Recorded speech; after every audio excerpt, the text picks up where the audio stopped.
Hi, I'm Cherie, founder of Be Kind to All, and I believe that all employees deserve to be treated as equal and that discrimination, no matter what the reason, can no longer be tolerated in business.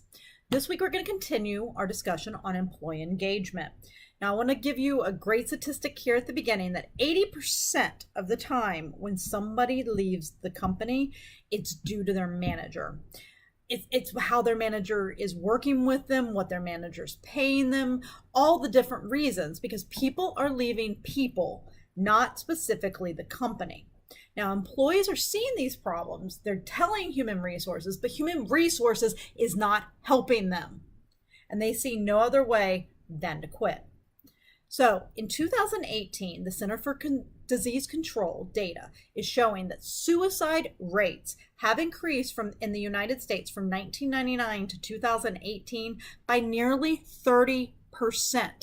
There are even states that have increased up to 58%. Shouldn't this be concerning to everyone? So we know how bullying in schools has led to school shootings as well as increased suicide rates. But why aren't we paying attention to what these adult bullies and these companies are doing to us, the adults, and our fellow Americans? Something is wrong in our culture and we must fix it. We have been valuing the wrong things. Nothing we can buy, own, or obtain will make us feel whole in the long term.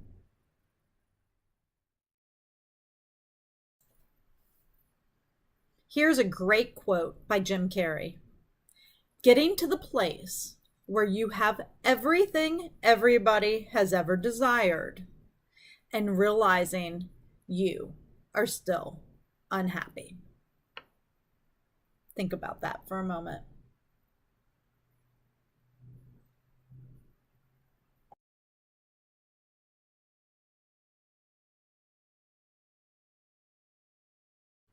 Employees are ready for a change.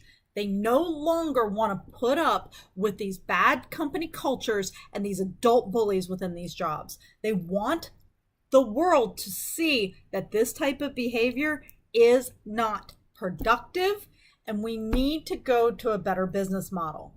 Employees deserve, repeat after me, kindness, respect, and trust, the KRT model. Employee engagement is a very fine line. And when you don't have one manager on board, then the entire culture is broken. Now, per Deloitte, 83% of millennials are more engaged at work when it is an inclusive environment. So now let's learn about the 20 ways to engage your employees.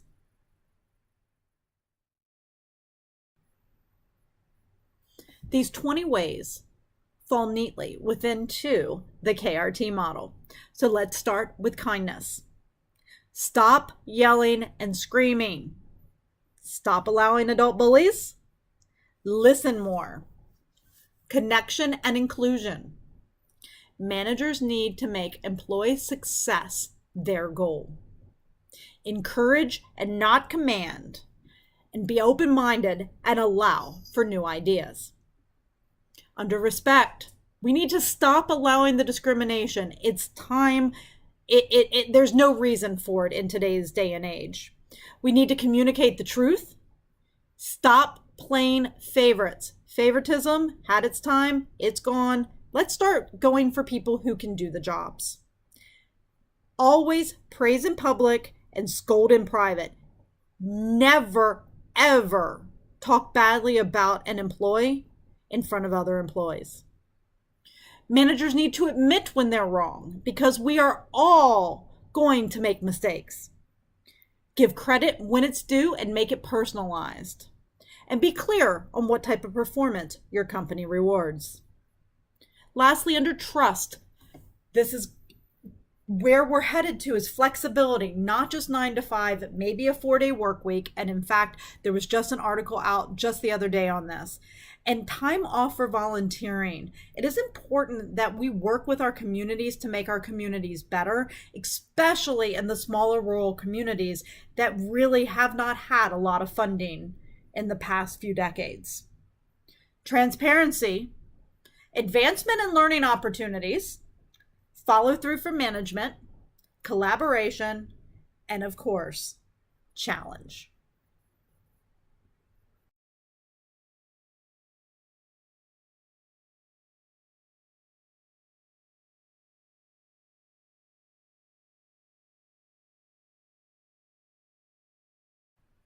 So I bet I know what you're thinking right now. These 20 ways to engage your employees would create more productivity, increase sales, and happier employees. So you would be right. So why don't all businesses do these things for their employees? Now, this is a very complex question to ask ourselves. But one answer is that we have normalized these bad behaviors we see in business, and we believe it's the way it has to be. Large companies have allowed the greed and the bad management to take precedence over their employees. So here's an example of, well, bad management and problems with respect and trust. So Viola has worked for Amand for approximately 1 year. Amand wants to make decisions on everything without adequate information. Amand likes to blame people and yell and scream when things do not go flawlessly. Amand does not trust or respect his employees. Now, Viola is tired of her manager making these decisions and not understanding the outcomes. His latest decision made her sales systems go down. So during their weekly meeting, Viola explained to him what happened and how her team fixed the problem with the sales systems. She explained how trust and respect was key to any relationship.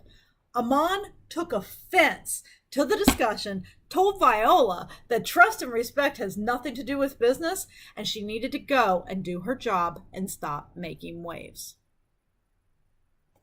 Guys, this is a real example. Is it any wonder that employees don't talk to their managers when there are issues, if this is the type of response they're going to get? Many managers don't trust or respect their employees because they're managers, they're not leaders. If businesses want to succeed in the future, these behaviors are going to have to stop. Engagement of employees is the key to success. And, this is not rocket science. I have said this before. We can do this. We just have to value the right things. All right. So next week, we will continue our journey into the business case for kindness. And I want to say it is time to stop living with the hate, the fear, and the greed. Kindness is our path forward. Without kindness and respect, there's little trust. And without trust, your team will crumble. So I hope you all have a great week. Be kind to all. Bye.